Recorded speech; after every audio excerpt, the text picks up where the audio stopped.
সকাল 9টা থেকে আমি নিজে মনিটরিং করেছি, যতক্ষণ পর্যন্ত টোটাল রেস্কিউ অপারেশন ওভার না হচ্ছে, মানে যতক্ষণ পর্যন্ত টোটাল রেস্কিউ অপারেশন ওভার না হয়েছে ততক্ষণ পর্যন্ত সকাল 9টা থেকে আমাদের পুরো অ্যাডমিনিস্ট্রেশন, চিফ সেক্রেটারি থেকে শুরু করে, ডিএম থেকে শুরু করে, পুলিশ থেকে শুরু করে, আমরা সঙ্গে সঙ্গে স্পটে অ্যাম্বুলেন্স পাঠাই, মেডিকেল হসপিটালে ডাক্তারদের পাঠাই, মেডিকেল কলেজে ভর্তির ব্যবস্থা করি, ডেড বডি রেস্কিউ করি এবং ডিজাস্টার টিম পাঠাই, টোটালটাই আমরা করি। তারপরে আফটার অপারেশন আমি সকাল থেকেই চেষ্টা করছি ফ্লাইটের, কিন্তু ফ্লাইট পাইনি। আমি এত দুর্দশা ফ্লাইটের এটা জানতাম না যে একটা নর্থ বেঙ্গলে যেতে গেলে 12:40 ফ্লাইট সকালে বুক হয়ে গেছে, তারপর মাঝে একটা ফ্লাইটও নেই, অথচ আমরা ফুয়েল চার্জ ফ্রি করে দিয়েছিলাম।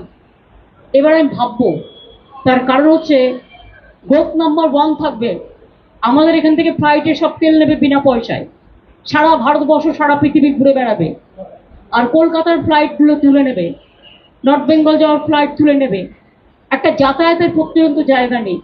আর আমাদের সরকারি যেটা আমরা জয়েন্ট ভেঞ্চারে চালাই সেটাও আমাদের না বলে চলে গেছে বাইরে, নেই, কেউ নেই। সুতরাং অনেক চেষ্টা করার পরে আমরা বেলা 12টা নাগাদ ইন্ডিগোতে বুক করি এবং সেখানেও আরেকটা মিস ইনফরমেশন আমাদের দেওয়া হয়েছিল, এয়ার ইন্ডিয়া আছে, পরে বলেছে বলো টিকিট পাওয়া যাচ্ছে না। আমি জানি না কি চলছে দেশে, অ্যাডমিনিস্ট্রেশনটা যদি এত ল্যাক অফ নেগলিজেন্স, এত ল্যাক অফ নিউসেন্স হয়, নিউসেন্স মিনস নেগলিজেন্স। রেলে বারবার অ্যাক্সিডেন্ট, আপনারা জানেন এর আগে পুরীতে যেটা হলো সেটাও আমি গিয়েছিলাম, এখনো ওখানে মনে হয় প্রচুর ডেড বডি পড়ে গেছে যাদের কোনো আইডেন্টিফিকেশন হয়নি, হয়তো এক রেটে পুড়িয়ে দেবে, অথচ যাদের গেল তাদের গেল। দেখুন, অ্যাক্সিডেন্ট হতেই পারে, অ্যাক্সিডেন্ট কারো হাতে নেই এটা ফ্যাক্ট, কিন্তু সাথে সাথে এটাও ফ্যাক্ট অ্যান্টি কলিউশন ডিভাইস আমি তৈরি করে দিয়ে এসেছিলাম। এই যত দেখছেন কলকাতা মেট্রো থেকে শুরু করে, বেহালা থেকে শুরু করে, যত নতুন মেট্রো, যত এবার এই যে গঙ্গা কি যেন বন্দে গঙ্গা টঙ্গার কিসব নাম দিয়ে যেন চালাচ্ছে বন্দে ভারত, এটা দুরন্ত একমাত্র স্পিড আপ হয়েছিল আফটার রাজধানী। সেটা কোথায় আমি জানি না, হয়তো সেটাকেই নকল করে একটা যেটুকু না করেছে তার থেকে বেশি ভাড়া বাড়িয়েছে। প্রতিদিন শিয়ালদায় মানুষের কি নিত্যযাত্রীদের যা সমস্যা আপনারা প্রতিদিন আমি দেখতে পাচ্ছি, এবং আমি জানি না এই জায়গাটায় কেন বারবার এটা ব্ল্যাক স্পট। তার কারণ হচ্ছে এর আগেও গাইসাল ইনসিডেন্ট হয়েছিল, যেটা মনে রাখবেন, ওর থেকে একটু দূরে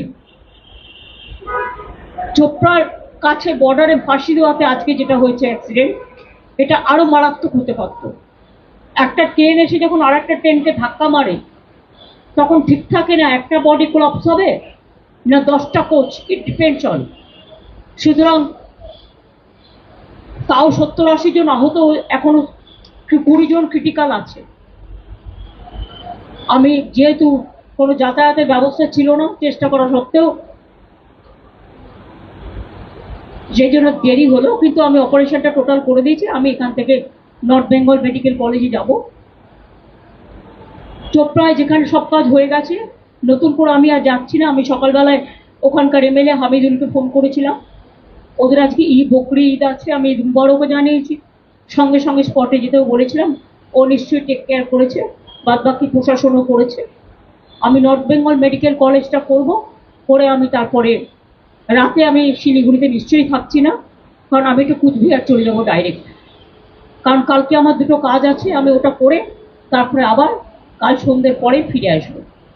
এইটুকু প্রোগ্রাম।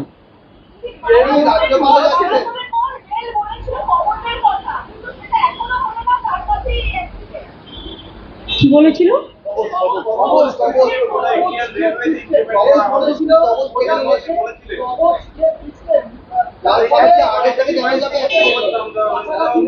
এই শুনুন, অ্যান্টি কলিউশন ডিভাইস নামটাই অ্যান্টি কলিউশন ডিভাইস, ওরা কিসের কি নাম দেবে তা আমার দেখার দরকার নেই।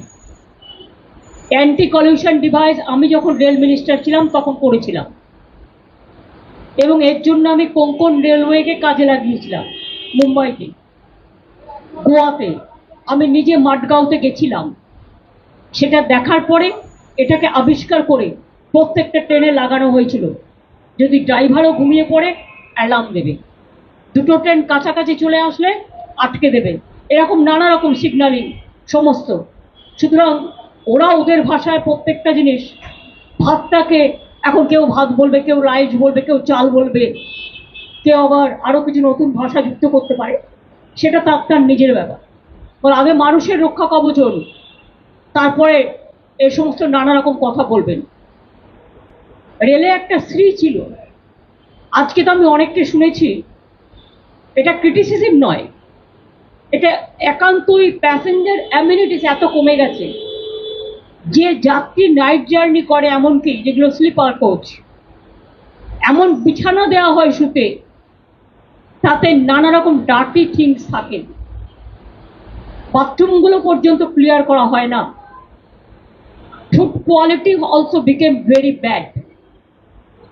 আর এখন আর বলবো রেল ডিপার্টমেন্টও নেই, ওই ডিপার্টমেন্ট মানে ইয়াও হয় ওয়াও হয়। এখন তো আর রেলে বাজেট নিয়ে উঠিয়ে দিয়েছে, রেল মিনিস্ট্রিটা আছে, কিন্তু রেলের সেই আগের যে মাধুর্য সেটাকে নষ্ট করে দিয়েছে। সুতরাং rail have become totally parentless. Only you can see railway at the time of inauguration. So many talking points and so many beautification of words, and just like it's a fashion, but they don't take care about the passenger amenity. I'm sorry, I worked as a railway worker, so I know the things.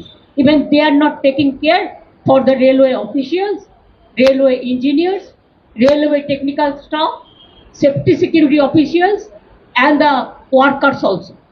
They are also in problem. Their old pension is being withdrawn, whatever I have seen through the newspaper. But totally, I am totally with the railway employees and railway officials.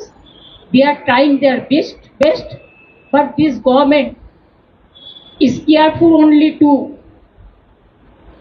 take so many measures about the election, how to go for hacking, how to go for manipulation, how to go for rig the election, and if the number one is a party to it.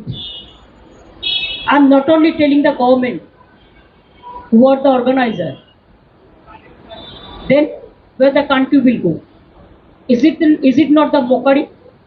I think they should give more time for the governance, not for utterance. Thank you so much.